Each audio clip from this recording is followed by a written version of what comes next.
আজকে আমরা ব্লেন্ডারের এডিট মোডের স্পিন টুল নিয়ে আলোচনা করব। তো প্রথমে আমরা এটা ডিলিট করে ফেলতেছি। আমরা এখান থেকে কিবোর্ড থেকে শিফট প্রেস করতেছি, দেন এখান থেকে আমরা একটা সিলিন্ডার নিয়ে নিতেছি। সিলিন্ডারের এই স্টেপগুলো স্মুথ করার জন্য আমরা এখান থেকে অ্যাড সিলিন্ডারের এখানে ক্লিক করতেছি, দেন এখান থেকে এটাকে আমরা 100 দিয়ে দিতেছি। তাহলে আমাদের ভার্টিসিস গুলো স্মুথ হয়ে যাবে। আপনারা দেখতে পারতেছেন যে আমাদের সিলিন্ডারের ভার্টিসিস গুলো স্মুথ হয়ে গেছে। এখন আমরা এডিট মোডে চলে যাইতেছি কিবোর্ড থেকে ট্যাপ প্রেস করে। তো আমরা আজকে এডিট মোডের এখানে যে স্পিন টুলটা দেখতে পারতেছেন, এই স্পিন টুলটা নিয়ে কথা বলবো। তো আমরা যদি এখন স্পিন টুলটা অ্যাক্টিভ করি তাহলে আপনারা এখানে ব্লু কালারের একটা সিম্বল দেখতে পারতেছেন। এই সিম্বলটা মূলত 360 ডিগ্রি অ্যাঙ্গেলে কাজ করে। এখানে যে সিম্বলটা আছে আপনারা এখানে একটা সিম্বল দেখতে পারতেছেন, এর কারণ হচ্ছে আমাদের এখানে জেড এক্সিস সিম্বলটা অ্যাক্টিভ আছে। আমরা যদি এই পরের দুইটাও অ্যাক্টিভ করে দেই, ধরুন আমরা যদি এখন ওয়াই এ ক্লিক করি তাহলে ওয়াই অ্যাক্সিসটা অ্যাক্টিভ হয়েছে। তো আমরা যদি এক্স অ্যাক্সিসটা ওপেন করি তাহলে শুধু এক্স অ্যাক্সিসটা ওপেন হয়েছে। আমরা যদি তিনটা একসাথে ওপেন করতে চাই তাহলে কিবোর্ড থেকে শিফট এখানেও ক্লিক করে দিব, এখানে ক্লিক করে দিব, তিনটাই আমাদের এখানে ওপেন হয়ে গেল। এখন এটা কিভাবে কাজ করে? এটা কাজ করার জন্য ধরুন আমাদের এখানে যে সিলিন্ডারটা আছে সেটা ধরুন একটা 5। এখন আমরা চাইতেছি যে 5টাকে এইদিকে এমনি এভাবে রাউন্ড করব, এভাবে রাউন্ড করে নিয়ে আসব। আনার জন্য প্রথমে আমাদেরকে উপরে এটা সিলেক্ট করতে হবে। আমরা এখানে সিলেক্ট অপশনে যাইতেছি, আমাদের উপরের ফেসটা আমরা সিলেক্ট করব। আমাদের ভার্টেক্স গুলো সিলেক্ট হয়ে আছে, আমরা এখান থেকে ফেসে চলে যেতেছি। এখন ফেস একটা সিলেক্ট করতেছি। তো আমরা এটাকে এখানে এভাবে রাউন্ড করার জন্য আমাদের এখানে যে কার্সারটা আছে এই কার্সারটা আমরা এখানে নিয়ে আসতে হবে। তো এই জন্য আমরা এখান থেকে 3D কার্সারে চলে গেলাম, দেন কার্সারটা ধরে আমরা এখানে নিয়ে আসতেছি। তো কার্সারটা আনার পরে এখন আমরা যদি এটাকে রাউন্ড করতে চাই আমরা এখন স্পিন টুলটা অ্যাক্টিভ করব। এই জন্য আমরা আবার স্পিন টুলে চলে গেলাম, ক্লিক। স্পিন টুলে ক্লিক করার সাথে সাথে আপনারা এখানে তিনটা সিম্বল দেখতে পারতেছেন। আমরা যদি রেডটাতে নেই আপনারা দেখতে পারবেন যে এই রেডটাই 3D কার্সারের রেফারেন্সে এটা আমাদের সিলিন্ডারটাকে 360 ডিগ্রি অ্যাঙ্গেলে রাউন্ড করবে। তো আমরা যদি একটু রাউন্ড করে দেখাই, আমরা এখান থেকে এটা ক্লিক করে ধরে এভাবে যদি নিয়ে আসি আপনারা দেখতে পারতেছেন যে আমাদের যে সিলিন্ডারটা আছে সেটা স্পিন টুলের সাহায্যে আমরা রাউন্ড করতে পারলাম। আমরা একইভাবে এটাকে একটু নিচের দিকে এক্সট্রুড করতে পারি। আমরা কিবোর্ড থেকে প্রেস করব, দেন নিচের দিকে একটু এক্সট্রুড করলাম। আমরা এখন চাইতেছি যে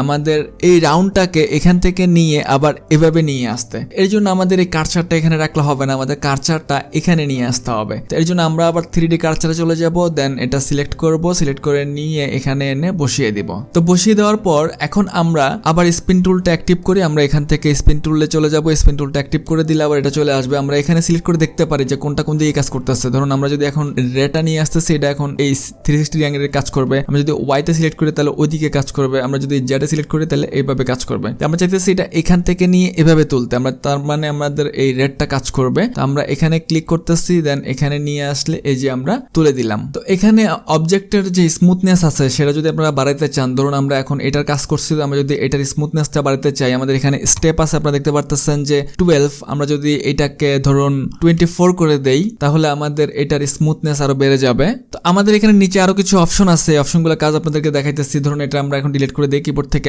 প্রেস করলাম, দেন ডিলিট প্রেস করলাম, এখান থেকে আমরা ফেসে সিলেক্ট করে পুরোটা ডিলিট করে দিলাম। তো আমরা এখন আবার সিলেক্ট অপশনে চলে গেলাম। যাওয়ার পরে আমরা চাইতেছি যে এখন আমাদের এটা আবার এই জায়গায় নিয়ে আসার জন্য কিবোর্ড থেকে শিফট এস, দেন কার্সার টু ওয়ার্ল্ড অরিজিন, আমাদের কার্সারটা আবার এই জায়গায় চলে আসলো। তো আমরা 1 প্রেস করে ফ্রন্টে চলে যাইতেছি। আমরা চাইতেছি যে এখন পলিভিল টুল করে একটা ভার্টেক্স ডিজাইন করব। তো আমরা এখন চাইতেছি যে আমরা তো ফেস টুল ব্যবহার আপনাদেরকে দেখাইলাম, এখন যদি আমরা ভার্টেক্স দিয়ে কিছু তৈরি করতে চাই তাহলে ভার্টেক্সটা সিলেক্ট করলাম। গত ভিডিওতে আমরা পলিভিল টুল নিয়ে কথা বলেছিলাম, তাহলে পলিভিল টুলটা আমরা ক্লিক করলাম। ক্লিক করার পর এখানে আমরা প্রথমে কিবোর্ড থেকে কন্ট্রোল প্রেস করব, দেন একটা ক্লিক করলাম, এখানে একটা ক্লিক করলাম, এখানে একটা ক্লিক করলাম, উপরে একটু চলে গেলাম, এখানে একটা ক্লিক করলাম। তো পলিভিল টুল দিয়ে আমরা লাইন আঁকলাম। আঁকার পরে এটা পুরোটা আমরা সিলেক্ট করব। আমরা আবার সিলেক্টে চলে গেলাম, দেন পুরোটা সিলেক্ট করতেছি। পুরোটা সিলেক্ট করার পরে আমরা একটু নিচের দিকে চলে আসি। তো এখন এখানে আমরা স্পিন টুলটা কিভাবে ব্যবহার করতে পারি, তো এর জন্য আমরা কার্সারটা একটু এখানে মিড পয়েন্টে নিয়ে আসি। তাহলে কার্সারে চলে যাব, দেন এখান থেকে আমরা কার্সারটা একটু মিডে নিয়ে আসলাম, এখানে নিয়ে আসি। ওকে,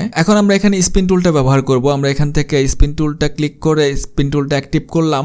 এখন ধরুন আমরা এটাকে চাইতেছি যে এভাবে ঘুরাইতে, এভাবে ঘুরে নিয়ে আসতে। এই জন্য আমাদের রেডটা কিন্তু কাজ করবে না, বা ওয়াই এর দিকে আমরা চাইতেছি না, আমরা চাইতেছি যে জেড অ্যাক্সিসে এটাকে রাউন্ড করতে। তো এর জন্য আমরা যদি এখানে ক্লিক করে এটাকে নিয়ে আসি, এই যে আমাদের জেড অ্যাক্সিসে রাউন্ড হয়ে যাইতেছে। এখন পুরোটা আপনারা এভাবে ধরে করে দিতে পারেন। আপনারা চাইতেছেন যে আমাদের এই অংশটুকু অটো লেগে যাক। এখানে অ্যাঙ্গেল আপনারা দেখতে পারতেছেন যে কত আছে, 311 ডিগ্রি পর্যন্ত এই পর্যন্ত আসছে। তার মানে পুরোটা কত, 360 ডিগ্রি। তাহলে আমরা এখান থেকে যদি 360 লেখি, বাইরে একটা ক্লিক করি, পুরোটা লেগে গেল। আর এটা একবারে স্মুথলি লাগছে কারণ এখানে অটো মার্স এটা অ্যাপ্লাই করা আছে। আর আমাদের যে স্টেপগুলো আছে এগুলোকে যদি আরো স্মুথ করতে চান, এখানে 24 আছে, ধরুন এটাকে যদি আমরা 36 করে দেই আরো স্মুথ হয়ে যাবে। তো এখানে আমরা নিচে কিছু অ্যাক্সিস দেখতে পারতেছি, এগুলা কিভাবে কাজ করে। আমরা ধরুন প্রথমে যদি এক্স অ্যাক্সিসটা একটু মুভ করি তাহলে দেখবেন যে ছোট হইতেছে, মানে আমরা শেপগুলো চেঞ্জ করতে পারতেছি। ওয়াই অ্যাক্সিসে যদি একটু মুভ করি তাহলে ওয়াই এর দিকে যাইতেছে। আবার ধরুন জেড অ্যাক্সিস এখানে কাজ করবে না, ওই জেড অ্যাক্সিসে আমাদের কার্সারটা কাজ করতেছে। তো এখানে এক্স আর ওয়াই কাজ করবে। আমরা যদি এক্স দিয়ে এটা শেপ মানে এক্স এর দিকে আমরা নিয়ে যেতে পারতেছি,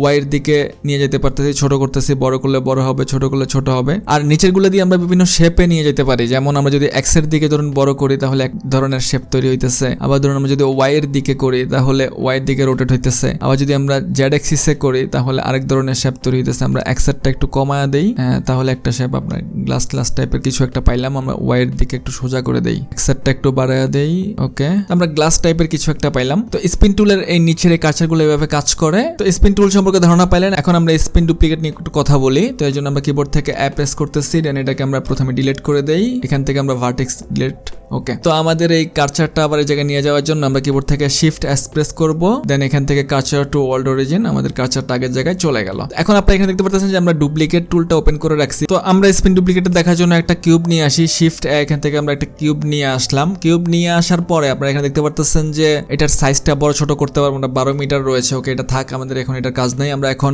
স্পিন ডুপ্লিকেটে কাজ করব। তো আমরা এখান থেকে স্পিন ডুপ্লিকেটে চলে গেলাম। তো এটাকে আমরা দিয়ে সিলেক্ট করতে পারি। এরপর আমরা এখানে যে কোনো একটাতে সিলেক্ট করলে আমাদের এখানে কিছু প্রপার্টিস আসবে। ধরুন আমরা এখানে একটা সিলেক্ট করলাম, তাহলে আমাদের এখানে প্রপার্টিস আসছে। তো এখানে বলতেছে যে এখানে 36টা কপি হয়েছে আমাদের, মানে আমরা তো ডুপ্লিকেট টুল নিয়ে কাজ করতেছি, ডুপ্লিকেট স্পিন, আমাদের এখানে 36টা ডুপ্লিকেট হয়েছে। আপনি যদি দেখতে চান তাহলে আমরা একটু একটু কমায়া দেখাই, 36টা না, ধরুন আমরা এখানে 10টা ডুপ্লিকেট করি, 10টা, তাহলে আমাদের ডুপ্লিকেট গুলো কমে গেছে। এখন আসলে 10টা হয়েছে কিনা আমরা যদি এখন এক্স অ্যাক্সিসে যদি একটু বাড়ায় দেখতে চাই তাহলে আমরা এক্স অ্যাক্সিসে একটু বাড়াইতেছি, ওকে। আপনারা দেখতে পারতেছেন যে আমাদের এখানে 10টা ডুপ্লিকেট হয়ে গেছে। এখন যদি আমরা ওয়াই এর দিকে নিয়ে যেতে চাই তাহলে ওয়াইটা দিয়ে বাড়াবো, এখানে জেডটা কাজ করবে না। তো আমরা এক্স অ্যাক্সিসে যদি বাড়াই তাহলে এক্স অ্যাক্সিসের দিকে ছোট হয়ে আসতেছে, নিচের দিকে যাইতেছে, কমাইলে বাড়াইলে ওয়াই এর দিকে যদি আমরা করতে পারি, একইভাবে আমরা জেড এর দিকেও রোটেট করতে পারতেছি। তো এই নিচের গুলো মূলত রোটেটের ক্ষেত্রে কাজ করে। তো আশা করি আপনারা স্পিন টুলে ডুপ্লিকেট টুলটা কিভাবে কাজ করে সেটা বুঝতে পারলেন। Thanks for watching.